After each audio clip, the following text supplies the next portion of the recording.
Y estamos aquí en rigurosísimo directo en Chucrespos One Chat, en Estadio TV. Ignacio, ¿qué tal? Oye, encantado de verte, ¿no? ¿Cuánto tiempo? ¿Cuánto Es tiempo ha verdad, pasado? porque la semana pasada me dejaste hacer y deshacer a mi antojo y aquí me monté, vamos, o sea, fue un golpe de estado en toda regla. No, fue maravilloso, fue La próxima maravilloso. vez que te vayas haré un curso aquí, buscaré a alguien que nos explique cómo leer, pues no sé, lenguaje cuneiforme, algo por el estilo. Eso es Oye, muy fuera a de mí, tono. a mí me pareció bastante interesante. Yo logré un poco ver el final oye, estuvo guay, estuvo guay. No sé el chat qué opina, qué tal el directo de Un Crespo, un chat. Fue densillo, ¿eh? Pero de todos modos por eso hemos decidido que, oye, pues si fue denso el de la semana pasada, ¿por qué no hacemos este un poquito más light? Y quién mejor para hacer algo light que traer a Francis Villatoro para hablarnos de física fundamental. Eso, Francis, ¿cómo estás? Oye, un honor el que te estés aquí con nosotros. Un placer, para mí es un placer. Y hablar de física fundamental, mucho más. Claro, evidentemente. Joder, Francis, no, de verdad. Es que yo tengo muy buenos recuerdos. Es que como me han venido flashbacks de Vietnam. Tengo muy buenos recuerdos de, creo si no me equivoco, el primer Naucas en el que estuve, que estuvimos Martí, Sí. estaba también Inés. Inés, sí, Y yo sí, sí. recuerdo que tú fuiste, te viniste a comer con nosotros. Nos preguntaste de todo, o sea, te interesaste un montón por nuestro mundo de YouTube, que era una cosa que normalmente muchos divulgadores no hacían en ese tiempo. Y joder, eso lo aprecio un montón, de verdad, de corazón. Lo aprecio un montón, fue muy guay. Sí, bueno, a mí me interesaba un poco el mundo y bueno, y por estar con gente diferente a la habitual, porque siempre estamos con los mismos Eso es cierto, eso es y, cierto. y siempre es bueno ir cambiando de gente, ¿no? El Naucas es un evento ideal para eso, para hacer Claro. networking, ¿no? Y conocer a gente que hace cosas transversales Ujú. a lo que tú haces, ¿no? Los Naucas de toda la vida, pues ya me había ido a comer con ellos muchas veces, pues por eso prefiero siempre ir variando de Naucas en Naucas. Claro, qué guay, qué guay. Bueno, Francis, para el que no te conozca, eres... Ignacio, creo que tienes la presentación tú más pulida que yo, ¿no? Yo me las improviso siempre, pero bueno, Francis, que lo tenemos aquí, pasa un poco como con Luis la semana pasada, que cuesta presentarle porque Claro, no sabes qué decir de todo, es lo que claro. Santi Cremades dice, un impresentable.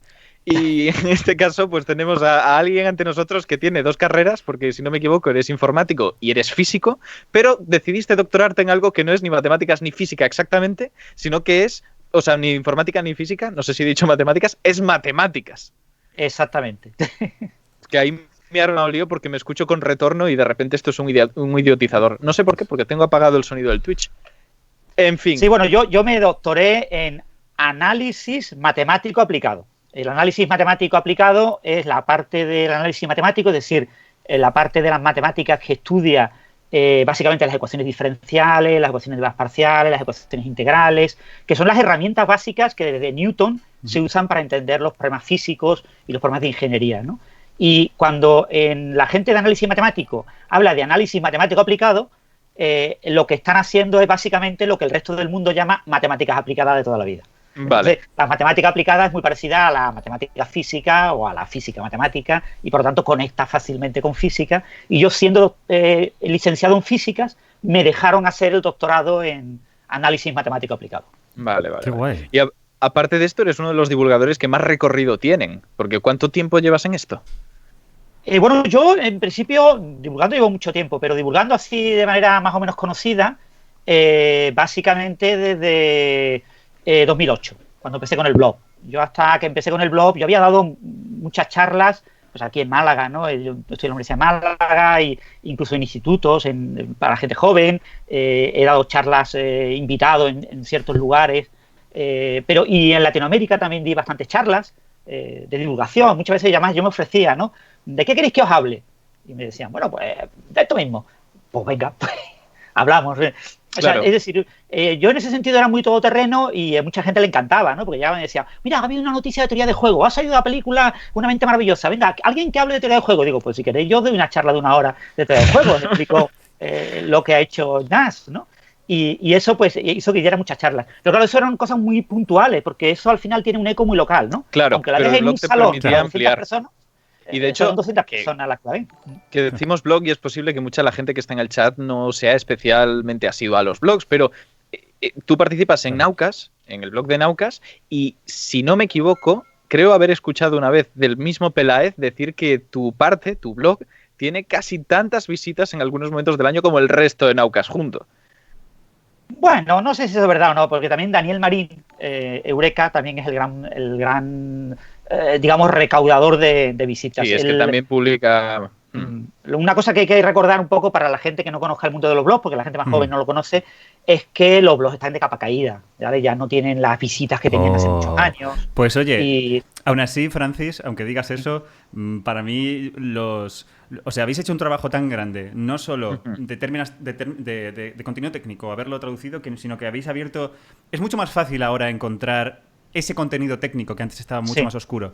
O sea, muchísimo. Es decir, no es cuestión de que me lea, por ejemplo, tus posts y yo luego para hacer los vídeos me los copie, sino que es el hecho de que ahora es muchísimo más fácil llegar a las fuentes originales. Los habéis ayudado como a conectar Internet, en ese sentido. Totalmente. O sea, sí, que desde luego, o sea, respeto total y vamos. Yo recuerdo con muy, muy buen gusto, por ejemplo, muchos posts de cuentos cuánticos, de Clara Grima, y por supuesto los tuyos, vamos. Yo realmente, la actualidad científica la sigo a través de Coffee Break y tu blog. Realmente. Es que es eso, porque además es eso.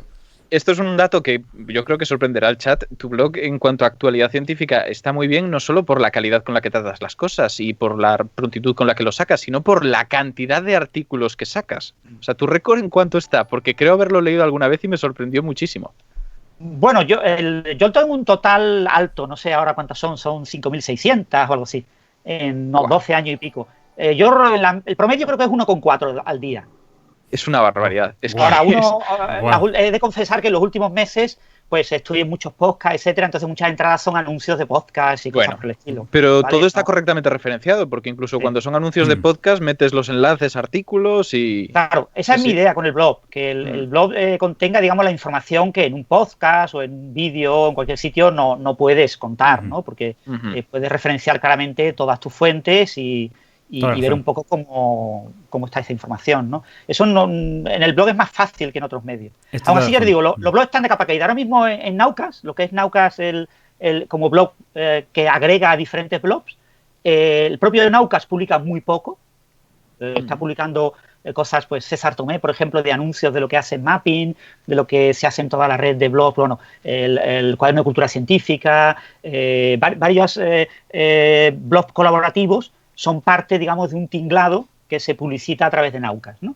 Y poco más, y algunas entradas invitadas. A los investigadores jóvenes que nos estén viendo, si hay alguno, un buen sitio para promocionar tu trabajo es enviar cosas a Naucas. Las envías en español y se entera, las lee mucha gente. Y después, claro, el gran blog que publica, claro, Daniel Marín publica algo menos de una entrada al día, en promedio. Son entradas mucho más largas, con lo que el tiempo de lectura es mayor, pero tiene un público muy, muy fiel. Y entonces tiene un poquito más de visitas que yo. Puede ser un 30% o 40% más visitas al diarias que yo, ¿no? Y lo que pasa es que los días que no publica, pues tiene menos visitas. Y yo publico más, tengo algo menos de visitas, pero bueno, somos los dos grandes que publicamos. El resto de los colaboradores de Naucas publican muy de cuando en cuando, ¿no? Lo que pasa es que Daniel Marín trata un tema en concreto, ¿no? Trata el mundo del espacio. Pero esa es la diferencia. Daniel trata actualidad relacionada con el mundo del espacio. Y yo trato actualidad que me ha llamado la atención en el día en el que ha ocurrido, ¿no? Entonces eso, a veces es interesante y a veces no, depende de la noticia concreta, ¿no? Pero desde luego es una barbaridad. Depende mucho del tiempo. Ahora mismo estoy muy, muy liado de tiempo y tengo poco tiempo para contribuir tanto como contribuía antes, pues de Nature o Science prácticamente todas las semanas publicaba algo. Ahora pues hay muchas semanas en las que no puedo publicar nada porque no tengo tiempo, literalmente. Pero es normal, porque es la vida del investigador, etcétera. Claro, es que aparte de esto eres profesor en la Universidad de Málaga, que hay que decirlo todo. La docencia es mucha docencia. Pero aún así es increíble la variedad de temas. Ya no solo dentro de la física, porque muchas veces sacas cosas de fuera, pero dentro de la física, vamos, que puedas hacer entradas tanto de materia condensada como de alta energía, a mí ya eso me vuela la cabeza, al menos por mi experiencia que he tenido con otros físicos. Sí, a mí me encanta, te digo, yo mi línea habitual de trabajo es más próxima a la materia condensada, porque yo hago cositas con metamateriales, ¿no? Con materiales con estructura y básicamente me he especializado en simulación por ordenador, física computacional, ¿no? Usar el ordenador para entender la propagación de ondas de luz, en un medio estructurado, y un medio que tenga una estructura, una microestructura por debajo de la longitud de onda de la luz. Es decir, ahora pues está de moda el grafeno, pues yo he trabajado con superredes de grafeno, he trabajado hace unos años con fibra óptica con agujeros. En el núcleo de la fibra óptica pones agujeros, y esos agujeros tienen una escala menor que la longitud de onda de que confinas, se llaman fibras de cristal fotónico. He trabajado con cristales nemáticos, parecido a los de los cristales líquidos que se ven en muchas pantallas.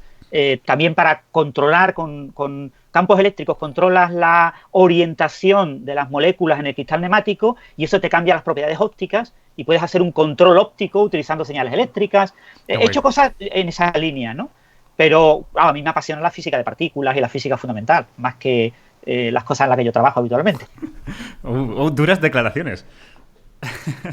No, pero bueno, yo no tengo la capacidad como para publicar papers serios de física de partículas, ¿no? A nivel teórico, a nivel de interpretación de resultados, etcétera. Pero sí me encanta divulgar sobre ese tema, ¿no? Claro, claro. Bueno, antes de que se me vaya la olla, porque es que es hablar con Francis y es que uno se va completamente. Sí, hay que hablar de los que se han suscrito. Hay que hablar de los que se han suscrito. Muchísimas gracias tanto a Rinswind, espero que se diga así. /Nets. Exacto. Y a alguien que es posible que venga de Coffee Break, si no me equivoco, que sea un Coffee Breaker así fan, porque se llama Cientófilo. Cientófilo. Que lo decimos mucho por allí. Pues oye, a los dos muchísimas gracias de corazón. Y bueno, recordaos que este proyecto, Esteño TV, podéis apoyarlo aquí utilizando el botón que tenéis aquí arriba de suscripción. Si tenéis Twitch Prime, disculpad, Amazon Prime, podéis usar vuestra suscripción de Amazon Prime para suscribiros al canal completamente gratuito, os viene de free. Y os recordamos también que de todo lo que ingresamos, que lo utilizamos para como mejorar el equipo, etcétera. La idea también es... bueno, la idea no, es que estamos el 50% de todo lo que estamos ingresando lo estamos donando a la lucha contra el cáncer, a la Asociación Española contra el Cáncer, ¿no? A ADCCC. Exacto, así que un 50% lo podéis donar ahí. Eso. Aún así, os recordamos, como siempre, que mucho mejor que donarnos un 50% a nosotros, también podéis donar el 100% a la lucha contra el cáncer. También claro, vais a la Asociación Española contra el Cáncer y donáis ahí el 100%, que eso siempre es una buena idea. Nosotros. También es una buena idea. Exacto. Yo no sé si otros programas están diciendo esta misma tontería que nosotros, pero a mí me parece que ya me parece una precisión de la hostia. Y por cierto, a mí totalmente, me parece muy honesto. Y hemos tenido otra suscripción, además con Twitch Prime, para que veáis que se puede hacer, del señor Nexus Ajo, o la señora, no se sabe. Muchas gracias, de corazón. Y recordad también otra cosa, que es que las suscripciones de Twitch Prime caducan al mes de haberla hecho. Así que es posible que muchos de los que os suscribisteis el mes pasado, ahora os hayáis dado de baja. De hecho, yo me he suscrito hace nada, porque me ponía arriba que, en plan, otra vez como renueve tu suscripción. Fíjate, sí, pues yo también. Mira, me voy a suscribir ahora mismo en persona. Sí, ostras, perfecto. te puedo dar las gracias en directo. Por favor. A ver, vamos a esperar. A mí me tienes que hacer el baile. A mí, no, nada de bailes. El baile, tenemos que poner un contador de suscriptores y saber cuándo es el día del baile. Pero bueno, y pocos más anuncios, ¿no? Que Nevesu nos diga en el chat si hay algún anuncio más. Muy bien, ese de Stendhal, muchísimas gracias por tu suscripción. All right, 2 meses de suscripción, muy bien, muy bien. Ya ves. Bueno, Francis, te estás volviendo loco con todo esto, ¿verdad? Sí. En plan, ¿de qué está pasando aquí? En Coffee Break no hacen esto. Tranquilo, no pasa nada. Bueno, vamos a la materia, ¿no? Porque hoy tenemos un programa muy cargadito de contenido, muy bien y muy polémico. Mira, se ha suscrito alguien más. Antes de seguir y meternos en faena, se acaba de suscribir Juider13. Así que muchísimas gracias, Juider13. Muchísimas gracias. Si es posible que creáis que no somos suficientemente efusivos, dándos las gracias por esto. Lo sentimos, es que somos gente poco expresiva por lo general, pero os apuntamos el nombre, nosotros lo pasamos a Arcadia Nevesu, y si vais a su directo el lunes de Science Extravaganza, bailarán por vosotros. Bailarán, ¿vale? ellos bailan mucho. Exacto. Sí. A ver, yo la verdad es que sí soy un poco efusivo, ¿no? ¿Cómo se dice? Soy un poco... una persona que está como gesticulando todo el rato hasta el punto que parece molesto. Histriónico. Histriónico, exactamente, eso soy. Pero a la vez soy un poco tímido, así que que no os moleste nuestra poca efusividad. Realmente nos pone muy contentos que nos apoyéis. Muchísimo. De hecho, también que nos den los bits, que acabamos de ver que Rainy Locke nos ha dado 100 bits. Sí, mil gracias. Y me parece que alguien más que me he pasado por ahí. Centro Médico, Yago, muchísimas gracias por renovar tu suscripción. Y Corecer también nos ha dado 90, así que muchas gracias. que, Ahora oye, está entrando de repente todo, pero que... Mil gracias, nos está entrando toda No os suscribáis más. Eso. Ni uno más. Hasta no dentro más de suscripciones 15 que tenemos minutos, que hablar ¿vale? de cosas. No, Exacto. es broma, Vamos es a broma. hablar de cosas importantes. Vamos a hablar. Bueno, notición. Wolfram, el creador de matemática, Wolfram Alpha. Wolfram Alpha seguro que lo conoceréis todos, por Dios. Si estáis en bachillerato tenéis que hacer derivadas integradas o integrales, usad Wolfram Alpha, por Dios. Y bueno, él no se llama Wolfram Alpha, él es Stephen Wolfram, Sí, hay que decirlo. Es su apellido. Pero estaría bien. Voy a decir Wolfram Alpha muchas veces, ¿eh? O sea, Me parece correcto. Preparaos. Lo he usado hasta yo. Pero notición, de repente aparece... Este señor ya estaba dando señales de que algo así iba a aparecer por las cosas que había visto de él, pero Francis, confírmanoslo, de repente aparece y dice que ha fabricado al menos una prototeoría del todo que tiene unos indicios de que tiene entre manos lo que podría ser el primer camino a una teoría del todo, ¿no? Bueno, en principio, Wolfram, como es una persona que cualquier cosa que haga genera un impacto enorme, lo que ha creado es una gran bola de marketing alrededor de su nuevo libro. Entonces ha dicho, voy a sacar mi nuevo libro. Entonces, en lugar de decir, saco el libro y ahora empiezo a hacer vídeos de YouTube y a dar una promoción tremenda y a hacer muchas entrevistas y participar en muchos podcasts, lo que hago es primero participo, hago todo esto una semana antes, unos 10 días antes, y después saco el libro, ¿no? Entonces, básicamente lo que estamos es ante el nuevo libro en el que las ideas, en mi modesta opinión, no hay muchas nuevas ideas, son las ideas que ya estaban en el libro anterior y que están en la mente de Wolfram pues desde principios de los 1980, desde su famoso regla 110 de 1983. Ostras. O sea que esto venía desde hace muchísimo. Desde muchísimo, Ostras. porque, como sabéis, bueno, os cuento brevemente la historia de Wolfram. Por favor, por favor. Wolfram es un físico, bueno, es un genio, es como Ignacio Crespo, ¿no? De estos niños prodigios. Totalmente. Ostras, que me diga eso, Francis, yo me voy contento, ¿eh? De verdad, no lo merezco. Ignacio muy pronto, ¿no? Sí, a los 16. O sea, Pero bueno. Wolfram es una persona que entra en la universidad muy pronto y que rápidamente el claustro de profesores entró allí en California y estuvo con Richard Feynman de profesor. Ven que este chaval joven es un genio. Entonces publicó papers, pues eso, 16, 17 años. O sea, edades muy, muy jóvenes, ¿no? Y claro, lo que había que trabajar en aquella época era hacer una tesis doctoral en física de partículas, en física teórica. Estamos hablando de mediados de los 70, alrededor de 1975, 77, por ahí. Entonces, en esa época, el tema estrella era el modelo estándar. ¿Y por qué era el modelo estándar de la física de partículas? Porque había nacido en 1973 y era alguna cosa súper reciente, porque estaban descubriéndose nuevas partículas, porque estaba todo moviendo todos los fundamentos de la física. Y entonces él se pone a trabajar en esa línea y él ve que en esa línea, pues, para él lo más productivo es desarrollar una cosa más informática, más de punto de vista de cálculo, algo parecido a matemática. Y esto viene de la línea del premio Nobel Etov y de Bellman. Bellman, el jefe de Etov, su gran descubrimiento, que fue que la física de bosón de Higgs es una física renormalizable y por lo tanto una física en la que yo puedo calcular y puedo evitar ciertos infinitos, es gracias a un software que él desarrolla. Y ese software le permite calcular lo que se llaman integrales de Feynman, ¿no? Diagramas de Feynman de manera muy rápida. Entonces, gracias a eso logra publicar unos resultados que al final acaban lográndole y dándole el premio Nobel. Bueno, pues Wolfram hace algo parecido. Desarrolla otro software parecido en mente con ideas parecidas que se llamaba SMP. El problema es que Wolfram se da cuenta de que esto es algo súper útil y que puede generar beneficio económico. Entonces habla con la universidad dice que no, que si has desarrollado ese software siendo parte del staff, parte de la gente que es postdoc en esta universidad, la explotación de ese producto es de la universidad. Claro. Tú puedes ganar el oro y el moro porque lo hayas hecho tú. Lo has hecho gracias a que estás en nuestra universidad. Entonces él abandona la universidad, da un periplo por varios lugares, estuvo creo que en el Instituto de Estudio Avanzado de Princeton, estuvo en varios lugares dando un periplo, tratando de ver qué podía hacer y al final llegó a la conclusión de que mejor abandonar ese software, SMP, y desarrollar desde cero un nuevo software que fuera idéntico. O sea, en cuanto a ideas, en cuanto a manera de trabajar, era lo mismo, eran reglas de reescritura, era una cosa que en aquella época estaba más o menos de moda, pero ese nuevo software es el germen de matemáticas. Y ya él decidió explotarlo de manera comercial. Entonces explota de manera comercial matemática y, bueno, tuvo muchísimo éxito y yo empecé a usar matemática pues en el año 1992.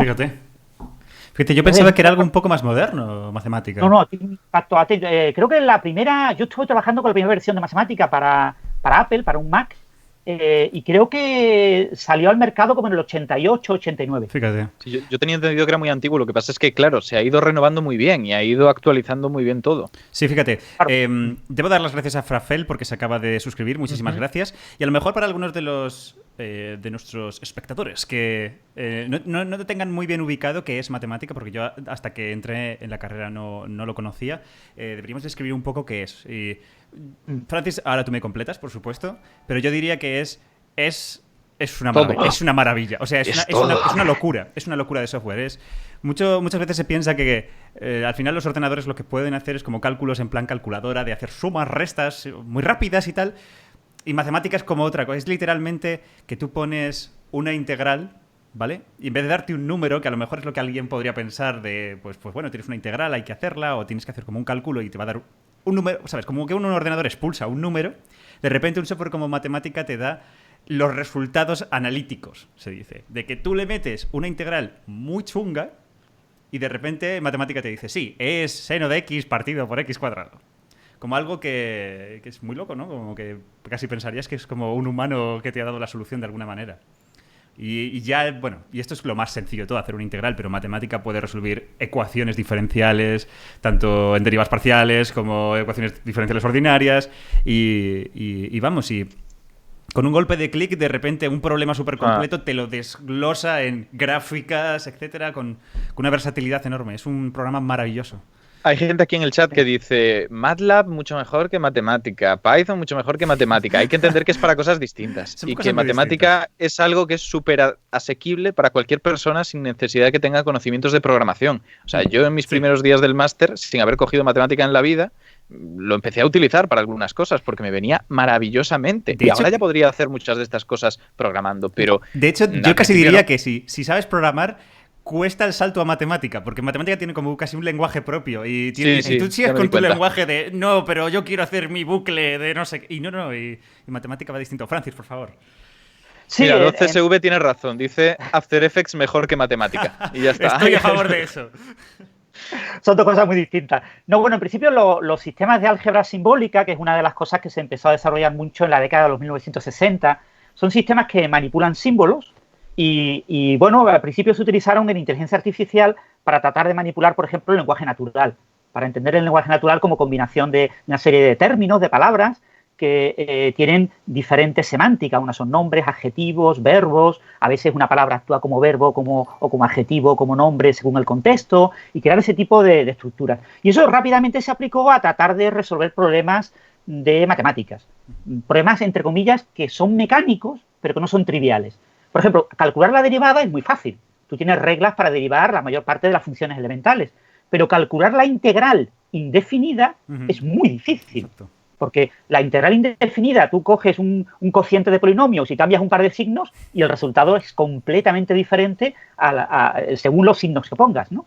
Calcular primitivas es la parte difícil de las matemáticas de bachillerato para muchos estudiantes, porque calcular integral es muy difícil. Y lo mismo resolver ecuaciones diferenciales, lo mismo muchas cuestiones de álgebra, de calcular por ciertas propiedades de ciertos grupos, de ciertos objetos matemáticos, muchas cuestiones que son puramente repetitivas en matemáticas, que tienen a veces un algoritmo que más o menos, si tú tienes lo que llamamos el informático un heurístico, si tú tienes algún tipo de idea de por dónde puede ir el resultado, pues puedes eso guiar el que lleves al resultado correcto, pero que muchas veces no tienes buena idea y tienes que seguir diferentes caminos. Tratar diferentes alternativas e ir viendo cuál de ellas te va llevando, como si fuera una partida de ajedrez en la que vas jugando contra el contrincante y vas tomando decisiones, ¿no? Pues yo muevo esta pieza pensando que él va a ser la otra y después me va a contestar con tal, ¿no? Pues ese tipo de cosas, desde el punto de vista de la manipulación matemática, es lo que permitieron estos sistemas de álgebra simbólica.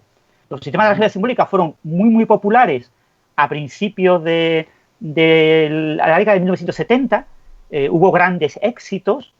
Quizás uno de los grandes éxitos fue la repetición por ordenador del cálculo que duró toda una vida de un matemático que había calculado la órbita de la Luna. La órbita de la Luna con una serie perturbativa. Y estuvo como 20 años calculando el resultado y como otros 20 años de su vida verificando que el resultado era correcto. Volviéndolo a calcular de forma independiente, claro. Y aún así resulta que cometió un par de errores.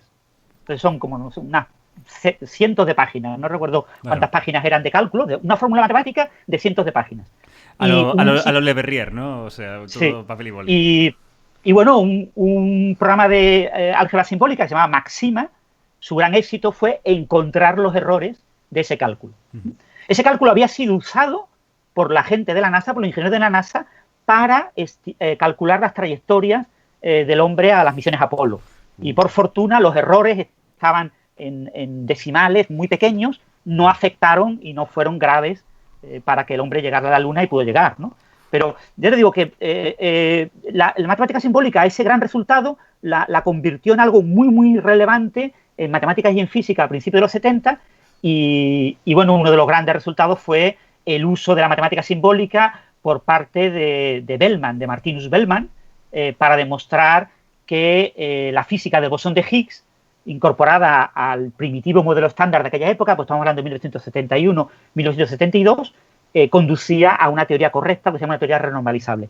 Eso lo hizo Bellman desarrollando su propio software de álgebra simbólica, asintótica, creo que se llama, asintótica. Se llama, lo estoy buscando ahora por internet, se llama Scumchip. Es un programa que desarrolló en Scumchip. Muy sexy el nombre. Sí. Y es un programa también de manipulación simbólica que calculaba integrales para la física de partículas. Y eso pues acabó obteniendo el premio Nobel recientemente, en 1999, por ese trabajo que logró pues, alrededor de 1971-72, ¿no? Entonces, eso hizo que en física de partículas, en física teórica, a mediados de los 70 se pusieran muy, muy de moda estos tipos de sistemas. Este tipo de sistemas lo que hacen es manipular símbolos, manipular letras en hojas de papel e ir haciendo operaciones. Cuando yo quiero calcular una cierta integral, ¿qué hago? Pues voy probando diferentes reglas, ¿no? Pues si tengo un cociente de polinomio, pues lo factorizo en fracciones simples y miro a ver si cada una de ellas tiene integrales. Para esta integral, con esta forma que tiene, lo puedo mirar en una tabla. Tengo un libro de tablas de integrales y ahí miro la forma y veo si corresponde a alguna de esas formas. ¿Puedo manipular esta expresión y reescribirla para que aparezca en una de las del libro? Este tipo de operaciones es lo que hacen este tipo de software de matemática simbólica. Qué guay. Lo que pasa es que hoy en día cosas como matemática están tan avanzadas que ya nadie usa un libro de integrales.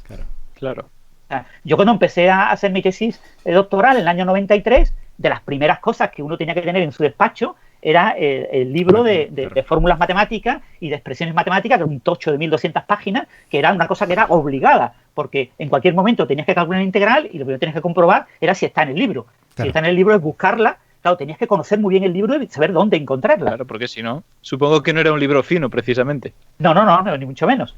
Pero bueno, el Abramovich Stegun es un libro gordo y yo lo sigo teniendo en el despacho, pero ya no lo consulto hace mucho tiempo. Ya voy directo a matemática, incluso el Wolfram Alpha que ha comentado Pelu.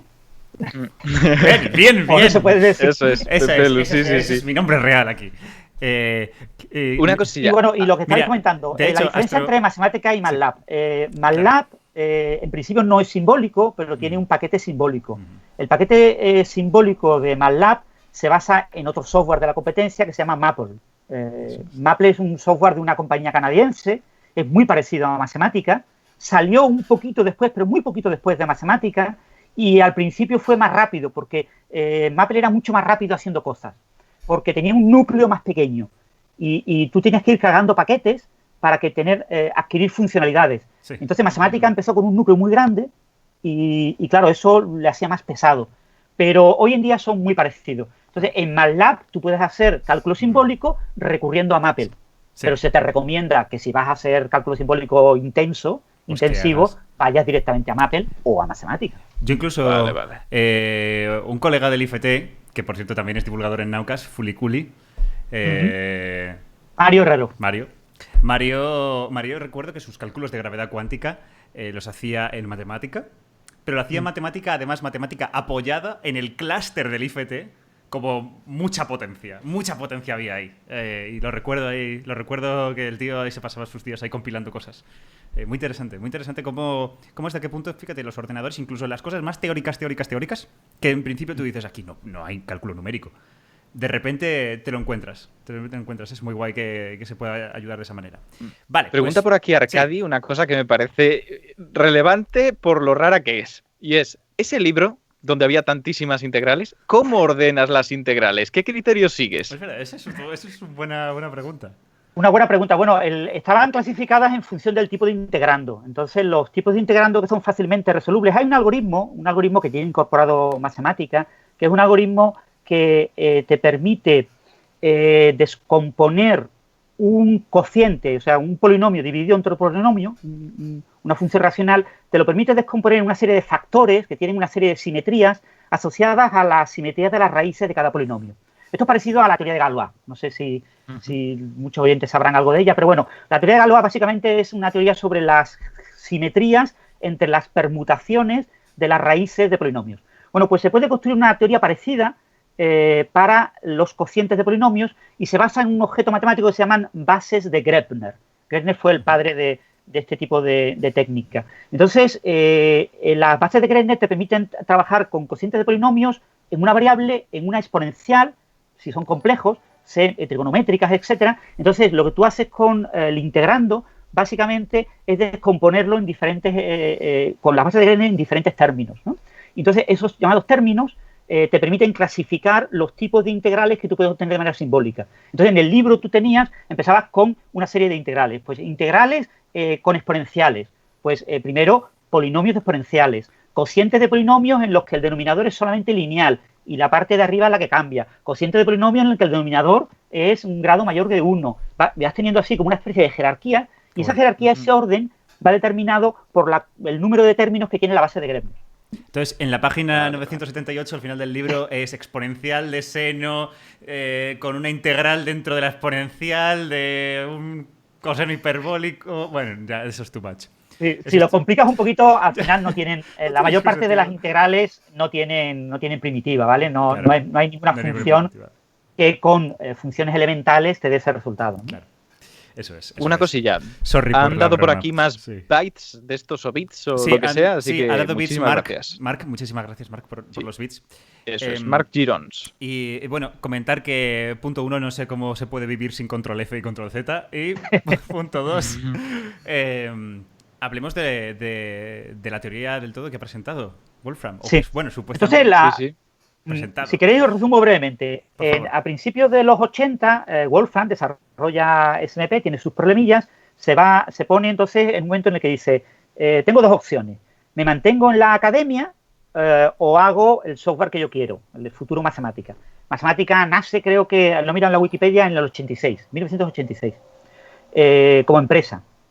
Y bueno, Wolfram en ese intríngulis, ¿no? Entre 1982 y 1985, mientras está haciendo la nueva versión de matemática, decide abandonar la física de partículas y dedicarse a la física de los autómatas celulares. Entonces, plantea que los autómatas celulares son algo abandonado por la física, algo poco usado por los físicos teóricos y que debería ser más usado porque podría ser muy prometedor para entender a nivel fundamental toda la realidad a nivel cuántico, ¿no? Y autómatas celulares cuánticos podrían ser el secreto del universo. Entonces, él plantea... Es que parece que estás exagerando, pero no, realmente eso es lo que sugiere él. Es lo que sugiere él. Entonces, él empieza por autómatas celulares clásicos, empieza a recuperar un poco las ideas básicas y propone una serie de cosas que tienen el inconveniente de que para un experto en autómatas celulares pues es, entre comillas, basurilla, es una cosa que, bueno, no aporta nada nuevo, es algo conocido. Los autómatas celulares se llevan trabajando desde la década de los 30, o sea, llevaban ya 60 años siendo trabajados. Entonces, que un físico de partículas reconvertido en experto en autómatas celulares aportara algo nuevo es muy difícil. Pero bueno, él aporta su famosa regla 110, una regla muy sencillita, que él conjetura que podría ser una regla universal. Es decir, una de las cosas que tienen los autómatas celulares es que son un conjunto universal de cómputo. Es decir, yo cualquier cosa que se puede calcular, cualquier algoritmo que puede ejecutar un ordenador, lo puedo escribir como un autómata celular. ¿vale? Tengo que codificar la entrada y la salida de manera adecuada, con dibujitos en el autómata. El autómata son como dibujitos fractales en los que tengo puntitos que se encienden, blancos y negros, de diferentes colores. Supongo que para la gente que nos está viendo deberíamos empezar por ahí. Sí. El juego de la vida. O el juego de la vida, El por juego de supuesto. la vida, encima su creador ha fallecido recientemente por coronavirus. Sí. Aunque, el creador rechazaba un montón, o sea, como que se cabreaba un montón porque solo Bueno, se ha recordado por esto, ¿no? Tuvo una temporada en la que le resultaba un poquito desagradable el asunto de que su nombre hubiera trascendido a los medios solo por eso, cuando había hecho muchas otras cosas. Pero hacia el final ya se reconcilió un poco más. Yo de todos modos recuerdo que Carlos de 12SV, que si anda por aquí, pues lo sabrá, Tiene un publicó videazo. el vídeo, muy rápido además, muy bien, sobre la muerte de Conway. Conway. Exacto. Le dije yo por el grupo, oye, que sepas que a él posiblemente este obituario no le habría gustado por eso, ¿sabes? Y es curioso porque realmente en todos los medios se habló de los autómatas celulares casi como su única aportación. Yo desde la distancia y sin saber muy bien en profundidad qué había hecho, en La Razón encontraréis un obituario donde está más o menos algunas cosas curiosas, juegos y otros temas, y al final, lo de los autómatas, al final, por cumplir, y ya está. Y yo quiero creer que está sonriendo ahí, solo por lo que le he hecho. Aún así, os recomendamos ver el vídeo de 12SV sobre, es buenísimo, sobre el tema, sí. Es muy bueno. Sí. Y es prácticamente lo que ha dicho Francis. Son unas reglas muy sencillas, los autómatas celulares son unas reglas muy sencillas, son cosas muy básicas, pero que de esas reglas básicas de tener como una cuadrícula de casillas blancos y negras. Empiezas en negro y las reglas a lo mejor es que si pones una casilla blanca y no hay nada a su alrededor, todo negro, la casilla blanca al siguiente paso, al siguiente segundo, al siguiente paso de tiempo, la casilla blanca se apaga y va a negro. Pero si tiene dos alrededor de cierta manera colocada, pues eso va a hacer que las de alrededor se enciendan. Por ejemplo, esa sería una regla. No sé si exactamente la de Conway, creo que no, pero sería una de esas. Reglas muy sencillas pueden hacer que de repente el conjunto de casillas tengan como fenómenos emergentes muy locos. Como objetos que se mueven, objetos que se replican, de repente patrones fractales o que aparentan ser fractales de repente aparecen. Es muy interesante, ¿no? Es como literalmente un fenómeno emergente. Como un montón que conocemos en física, de repente aparecen. Y claro, y que se pueden axiomatizar así de manera muy abstracta. Entonces, este tipo de cosas, que de hecho, Francis, Toft también recientemente también ha presentado cosas de interpretaciones de la mecánica cuántica, también utilizando estos autómatas celulares. Es decir, esta idea también hay gente muy reputada que los ha utilizado. Sí, si queréis os simplifico rápidamente el juego de la vida. Imaginaros un cuadrado tipo el cuadrado de ajedrez, ¿no? Un cuadradito está rodeado de 8 cuadraditos, ¿vale? Un cuadradito, tengo uno a la izquierda, otro a la derecha y tengo 3 arriba, ¿no? Uno arriba y uno arriba izquierda, arriba derecha y abajo, uno abajo izquierda, como abajo una y abajo cara derecha. de un cubo de Rubik. Exactamente, tengo esos 9 cuadraditos. Bien, el cuadradito del medio tiene 2 posibilidades, puede ser blanco o negro. Si es negro, digo que está vivo, lo vuelvo blanco si está rodeado a su alrededor, los 8 que tiene alrededor, menos de 3 están vivos o más de 4 están vivos. Vale. Digo, si hay menos de 3, no se puede reproducir y se muere. Y más de 4 consumen todos los recursos y se muere por ello. Vale. Y solamente uno blanco lo convierto en negro si alrededor, en los 8 alrededor, hay 3 vivos. ¿Vale? O sea, si de los 8 que hay alrededor de un blanco, 3 son negros, ese nace, digamos, se ha reproducido. Es una reproducción de 3, transforma en 1. Y en todos los demás casos, si hay menos de 3 o hay más de 4, muere. Y si hay exactamente 4, se mantiene en su estado. Entonces, eso que parece una regla muy, muy sencilla, te permite construir si tú coges un tablero aleatorio, tú rellenas un tablero grande de manera aleatoria y empiezas a evolucionarlo aplicando esta regla por filas, las aplicas una vez para todo, después repites, otra vez son como pasos de la vida, ¿no? Como pasos de un día a otro, ¿no? Como generaciones. Pues lo que vas descubriendo es que la mayor parte de las cosas aleatorias van acabando construyendo lo que se llaman atractores, una serie de figuritas, de cuadraditos negros que tienen un cierto comportamiento estable. Algunas vibran, algunas se abren como si se apagaran y se encendieran, otras se mueven, van cambiando de forma y se van moviendo, otras son capaces de comerse a otras cosas. Hay una estructura que cuando llegan a algo se lo comen y continúan y mantienen otras su forma. Parece que están disparando, por ejemplo. Hay disparadores, exactamente, que disparan. Entonces, una de las cosas que hubo, sobre todo lo popularizó Martin Gardner, ¿no? El famoso filósofo que divulgó mucho la matemática recreativa, popularizó la idea de las competiciones en el juego de la vida. Yo eso, cuando era estudiante sobre el 88-89, tuvimos una competición de los estudiantes en aquel momento se llamaba Facultad de Informática de aquí de Málaga, para competir en desarrollar objetos vivos del juego de la vida para competir. Tienes que desarrollar un objeto que compitiera contra otro. Su objetivo era moverse y tratar de comerse al contrario y sobrevivir. Si la forma original cambiaba tras haber ganado, pues no ganabas. Entonces, ganaba el que lograba destruir al contrario y afectarle de tal forma de que cambiara la forma y mantenerte tú. Entonces, muchas veces lo que tú hacías era cambiar parte de la forma del contrario, de la manera que quedaba estable en una configuración que se quedaba ahí, pero que no podía llegar a moverse, y tú te mantenías moviéndote en cierto ángulo, sobreviviendo. Claro, y entonces, todo esto tú tenías ese tipo que de hacerlo, competición. Tú tenías que hacerlo sin saber cuál iba a ser la forma del contrario. Tenías Claro, ese era el juego.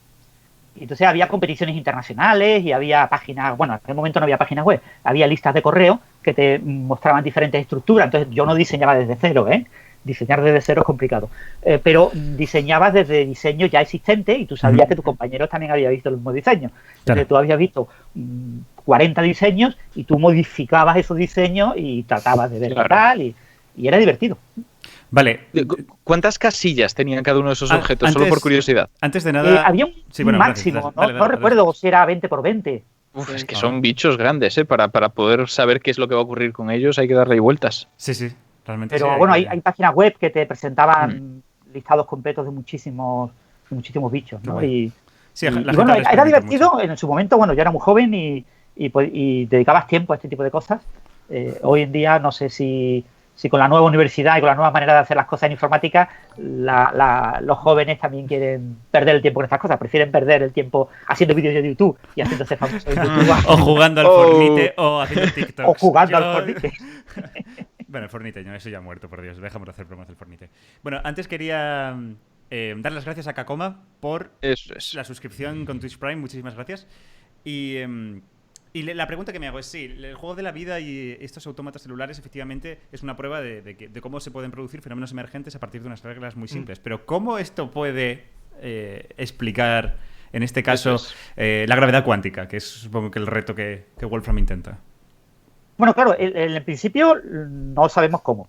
O sea, no sabemos cómo. La idea de Wolfram es provocar, es motivar, es incentivar a los físicos jóvenes a que se planteen el autómata celular como una alternativa a estudiar y que hagan el esfuerzo por tratar de hacerlo, ¿no? Entonces, lo que Wolfram saca son una serie de ejemplos, son ejemplos concretos, ¿no? Es como el zoólogo, ¿no?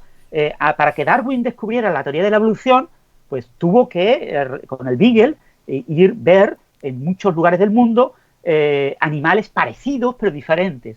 Y eran parecidos porque aparentemente, pues taxonómicamente, evolutivamente, tenían un origen, un ancestro común desde el punto de vista evolutivo, pero como estaban adaptados a nichos diferentes, sobre todo en islas, y fue por diferentes continentes, con lo que un animal en un continente y un animal en otro continente pues llevaron separados mucho tiempo y sus nichos ecológicos habían cambiado mucho. Gracias a tener una gran, posibilidad de explorar una gran variedad de seres vivos, pudo concebir Darwin y Wallace, y por supuesto pues el abuelo de Darwin, que también tuvo esas ideas anteriormente, y otra gente antes que ellos, pero ellos fueron los que culminaron con esa idea gracias a ver ese tipo de analogías, ¿no? Claro. Y lo que pretende Wolfram es lo mismo.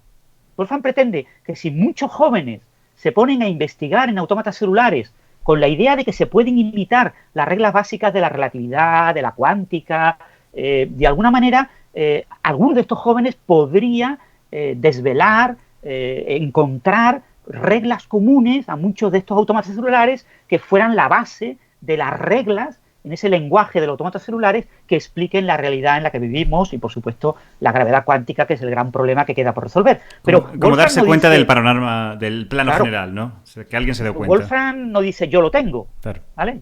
Yo soy el que ha dado el empujón, ¿vale? Yo te acerco al precipicio y te pego el empujón. Cáete por el precipicio y a ver si eres capaz de agarrarte y volver a subir y escalar el precipicio hacia arriba. Si Pero eres es capaz verdad que, aunque se modera bastante diciéndolo cuando profundizas, como estás diciendo, Cuando lo lanza simplemente como marketing, ahí sí que sugiere tenerlo ya todo mucho más atado. Sugiere tener la respuesta a muchas cosas o que emerjan de su trabajo directamente las leyes de la relatividad y todo esto. Sí, claro, el marketing, sobre todo a nivel de título, ¿vale? A nivel de título, cuando el vídeo YouTube el primero que presentó la idea, ¿no? Era un vídeo que cuando tú veías el título, pues esa era la nueva física fundamental. O sea, era como una cosa revolucionaria que decía, yo escribí un libro en el año 2002, creo que fue, el libro este de A New Kind of Science, un nuevo tipo de ciencia reivindicando este tipo de ideas. Y ahora he estado hasta el 2020, durante 18 años, trabajando, devanándome los sesos, obsesionado con esto, y ahora he descubierto el no va más. Y claro, todos estábamos encantados. Yo estuve viendo el directo, o sea, y como yo, no sé, decenas de miles de personas estarían viendo el directo y cientos de miles la habrán visto. No sé cuáles son las visitas al vídeo, pero la habrás visto a posteriori. Claro, tú esperabas mucho, ¿no? A ver qué me saca este hombre, este genio, ¿qué me ha sacado en estos 18 años? Claro, porque es de esperar que saque algo. Claro, y después él dice, no, pero en realidad solo he trabajado los últimos 3 años, ¿eh? Yo hasta 2017 no hice nada, solo he trabajado de 2017 a 2020. Y bueno, en realidad lo que ha pasado es que me he encontrado con 2 chavales a los que le he hecho un poco de amistad y los he contratado con mi empresa para trabajar en esto. Entonces os voy a contar lo que yo y estos 2 chavales han hecho. Uno de ellos lo que ha hecho no lo puede escribir, así que no va a escribir nada. Y el otro va a escribir 2 documentos. Y yo os voy a resumir un poco los 2 documentos de estos chavales y, bueno, de paso, poneros muchos dibujitos.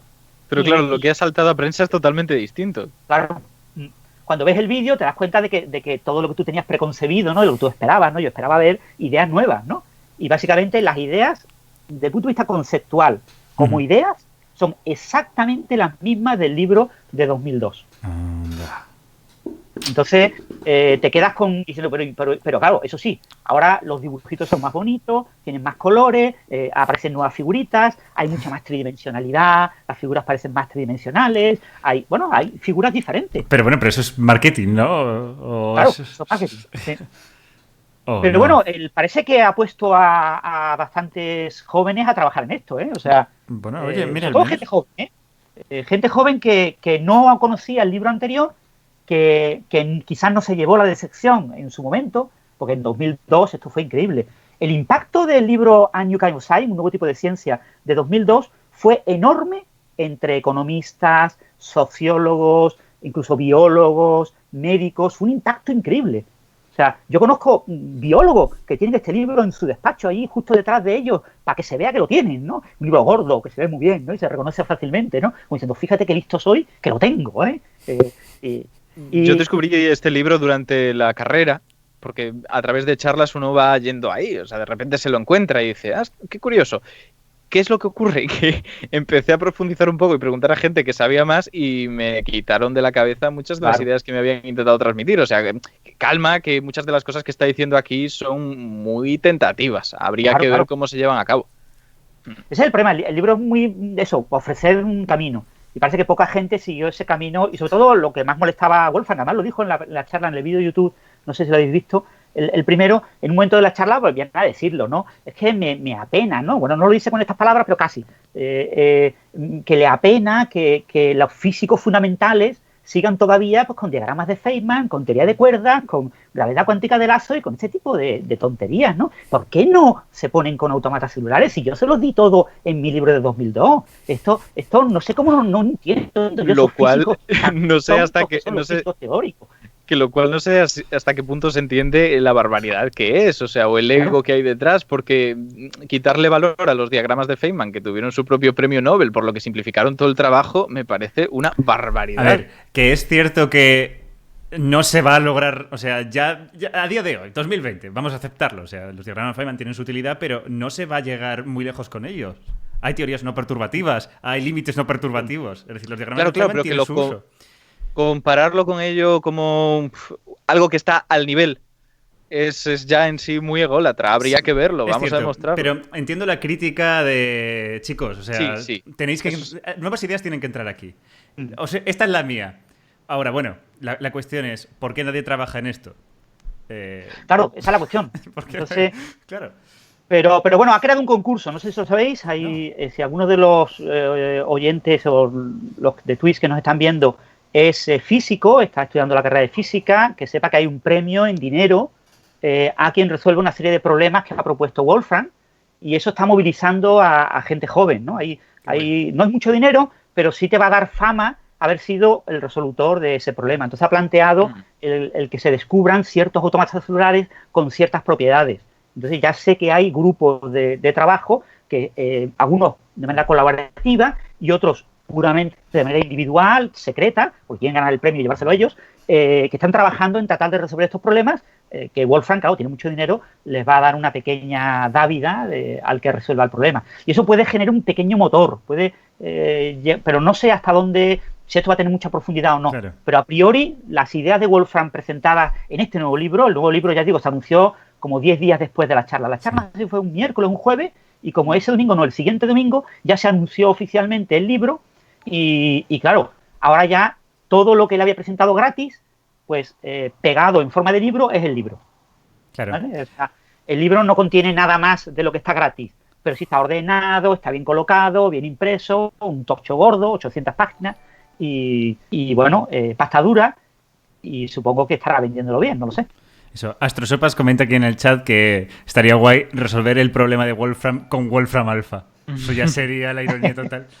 Pero por cierto, Wolfram Alpha, para los que no lo sepan, el futuro de la web, sabéis que la web, que no es la internet es como se transmiten los paquetes por una red, ¿no? La web está construida encima, lo que tiene HTML, lo que tenemos las páginas web, ¿no? Pues la web, la gran red, ¿no? La red tiene la red 1.0, la 2.0 y la futura 3.0 en la que medio estamos, ¿ya? La 1.0 era la web de productores. Los productores producen y el consumidor consume. La web 2.0 es la web social, la web de tanto los productores como los consumidores producen.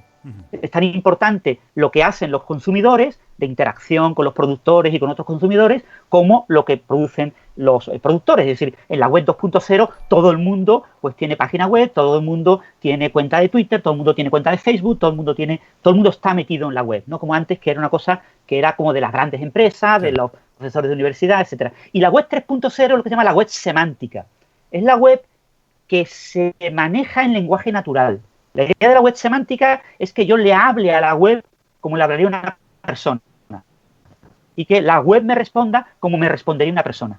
Entonces, Wolfram Alpha es el software que ha desarrollado Wolfram, que él le llama el lenguaje Wolfram, y ese lenguaje es un lenguaje de web semántica en el que la idea es que cualquier pregunta formulada en lenguaje natural es contestada por el software. Eso es. Después tiene muchas limitaciones, pero tú le puedes preguntar, por ejemplo, pues, ¿cuántos pianistas hay en Nueva York que se hayan formado como pianistas en Europa? Y claro, pues eso es una cosa que no se puede calcular de manera con su base de datos, rigurosa, pero se puede estimar.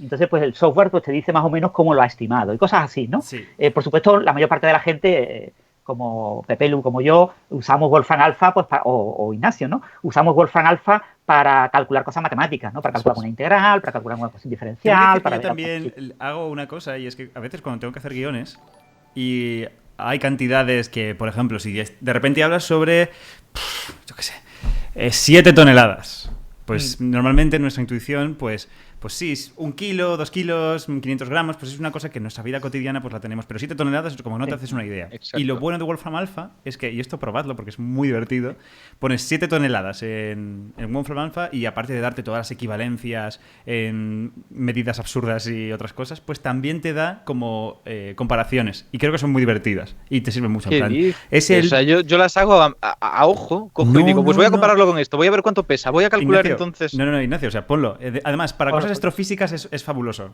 porque pones 7 kiloparsecs y te dice, pues es la mitad de la distancia de aquí a Sirius B o lo que sea. Bueno, no, esa no va a ser la distancia ni de lejos, pero vosotros me entendéis.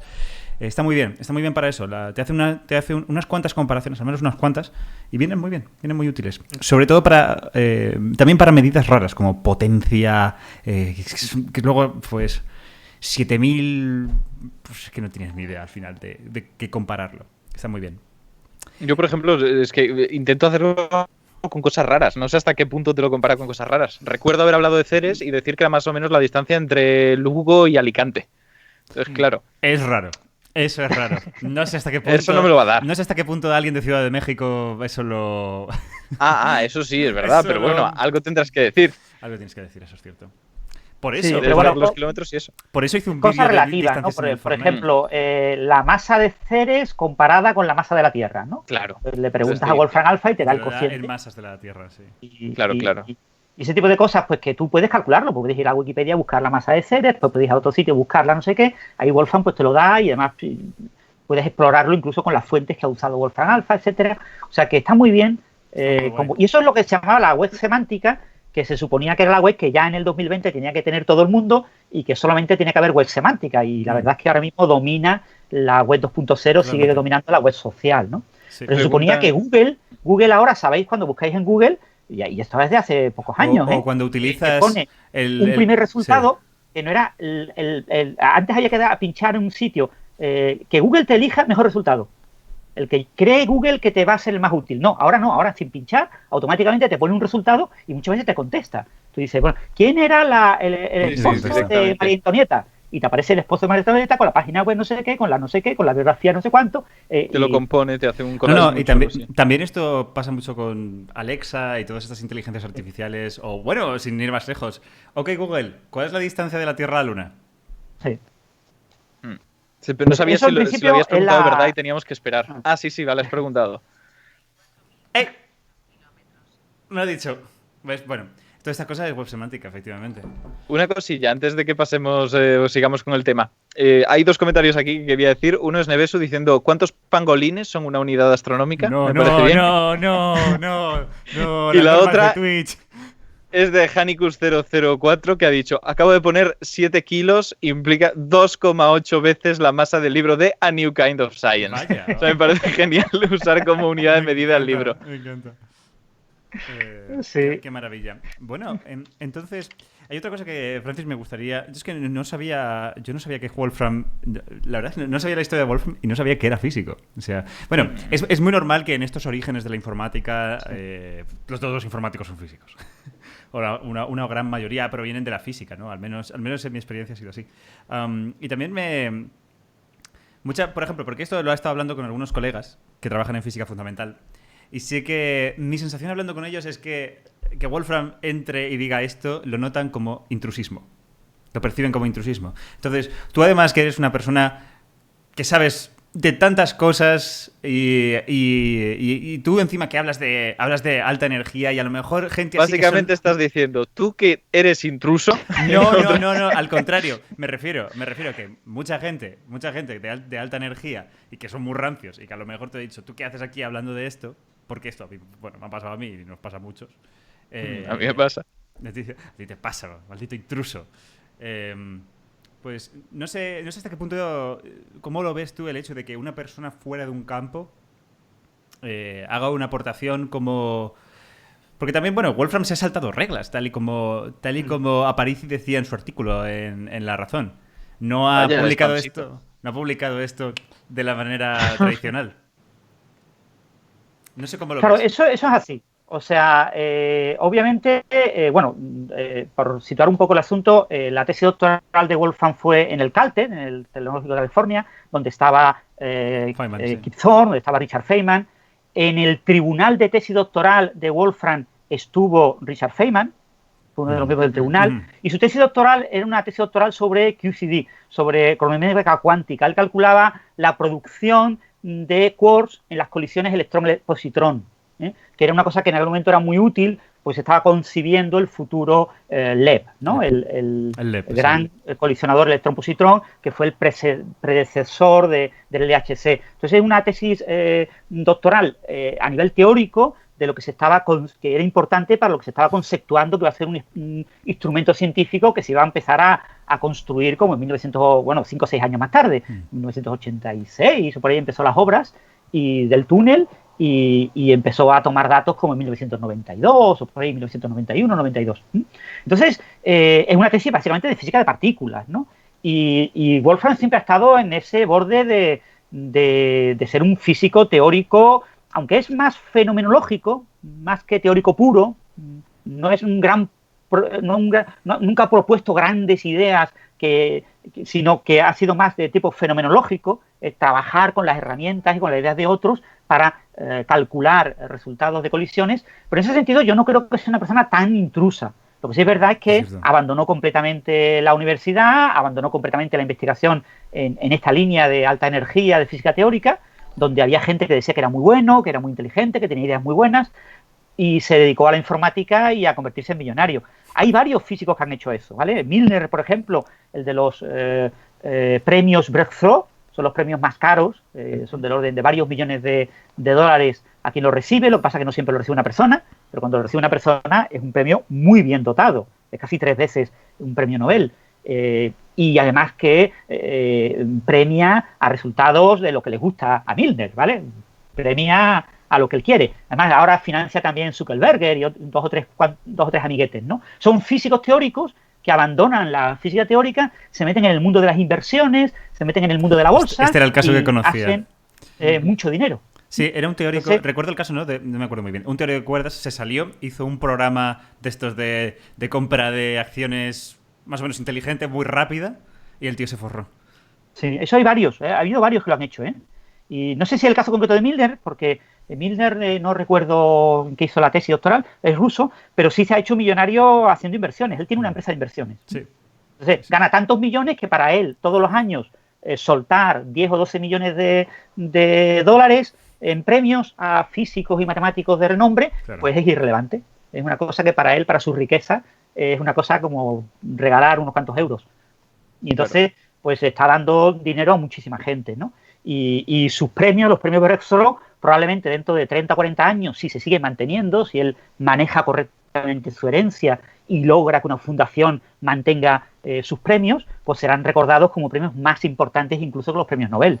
Porque la dotación económica es muy, muy importante en estas cosas, ¿no? Entonces, yo en ese sentido no creo que Wolfram sea muy intruso, ¿vale? Pero sí es verdad que es intruso porque su manera de ofrecer ideas es muy de crackpot, es muy de persona radical, de persona que se ha ido fuera, ¿no? Sí. Y que le importa un comino que se hable en el campo, le importa un comino que se investigue.